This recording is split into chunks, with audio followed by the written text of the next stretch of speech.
Arthritis is an interesting condition. There's many kinds of arthritis. There's the autoimmune arthritis like rheumatoid, where it's actually part of the body eating or disintegrating your own joints. That's kind of a separate issue. A lot of what I do can help that because it affects the immune system. But the most common kind is just the joints wearing away for some reason, wearing wrong. And if you think about it, if your alignment is wrong, your joints are going to wear wrong. So you can get arthritis. Now, if you have arthritis, usually that means you've had a problem for a long time. When it starts to get hot and swollen is not when the problem starts. That means it's been worn down enough that now that motion is causing irritation in the joint and inflammation in the joint.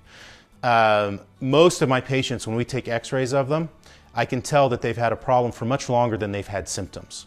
Many of them are amazed. I'll look at the x-rays of the neck and I'll say, what happened to you 20 years ago, 30 years ago, 40 years ago, 50 years ago? Something happened. Look right here. We can see because of the development of the arthritis.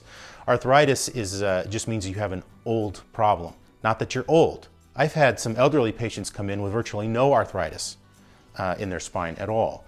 And you know, they were fine until just recently and had an injury to their spine.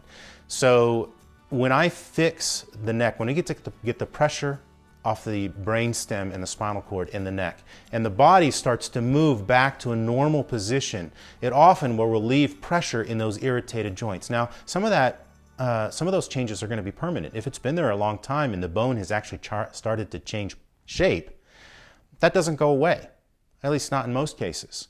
However, the body then is healthy enough to straighten things out, work around that damage, and often people with arthritis can live fairly normal lives, not really having to think about the pain of the arthritis because everything's functioning properly and the body is compensating for that.